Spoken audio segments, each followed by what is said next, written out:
this is an opportunity actually for all of us to see a proper Spitfire cockpit. That's quite remarkable, isn't it? Yes. So, Ray, tell me, where are we? And is this really a Spitfire? Yes, this is a 1944 Mark 8 Spitfire, which never saw any service. It was sent to Australia, where they took the engine out and fitted it into a Mustang, which was a much more suitable aircraft for a bigger place like Australia, Right. because it could fly further distances. So did it spend very much time flying in Australia? It flew around from base to base, took several months, and then finally they took the engine out. Right. And it sat, when they came to smelt it down in 1946, the largest part of aluminium had been taken out, so they kicked it around the desert for the next 60 or 70 years. Is that right? And then it came back to Britain in 2004, and we acquired it in 2007. Right. And what is the idea? What are you going to do with it? The idea at the time was, when we were going to start, we had the idea of starting a museum, and then we saw the Spitfire restoration project for sale. A few of us got together and bought it, and we've had it in the museum ever since. Wow, We created a museum around it. it's incredible. And then we have the fantastic Rolls-Royce Merlin engine here. That's right. Now, the voice in the background is yours as well, Ray, isn't it? Yes, Because that's we've got right. videos playing all over the place here. Yes. But that's okay. I think our viewers can live with that. So that is the famous Merlin. Yes, this is a Mark III, we believe.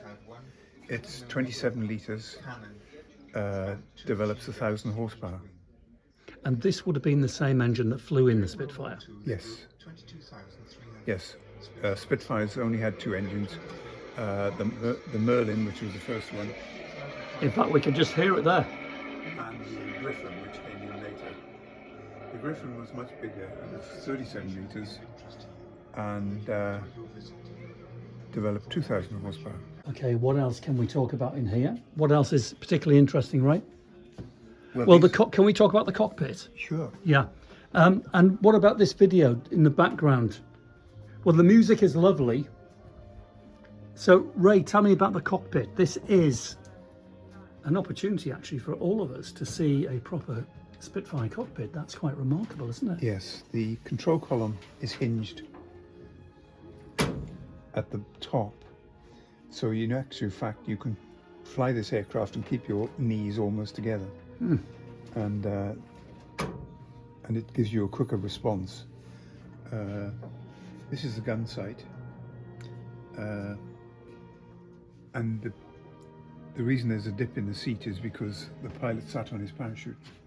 Oh gosh, right. The RAF assumed, like they do today, that every pilot is 5'8" tall. You can't move the seat laterally, but you can move the rudder pedals. So they were designed for someone who was 5'8", Yes. because that would have been the average height at the Yes. time, I suppose. But you could fly it. I mean, Margaret Foster was our patron, and an 88 pilot was only 5'4". Welcome to the Welsh Spitfire But she Museum. could fly it quite easily.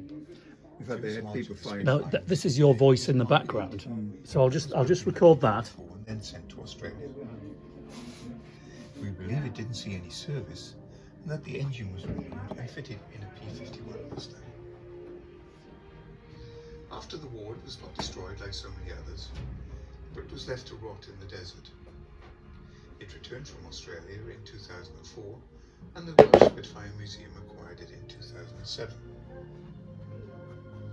It is registered with the Civil Aviation Authority and will be restored to flying condition, which will take about 10 years at a cost of £1.5 million.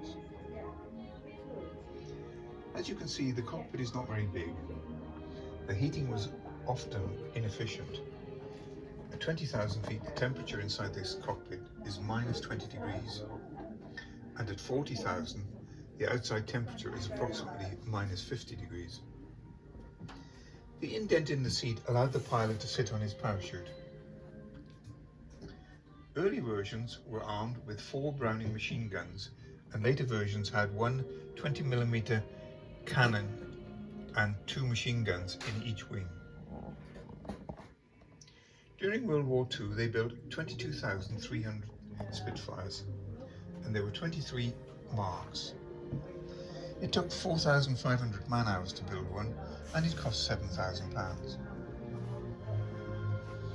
We hope this information has been of interest to you and that you enjoyed your visit. For more information, you can visit our website at welshspitfire.org. If you feel you would like to become a volunteer, then please ask the assistant at the cash point. All donations are gratefully received.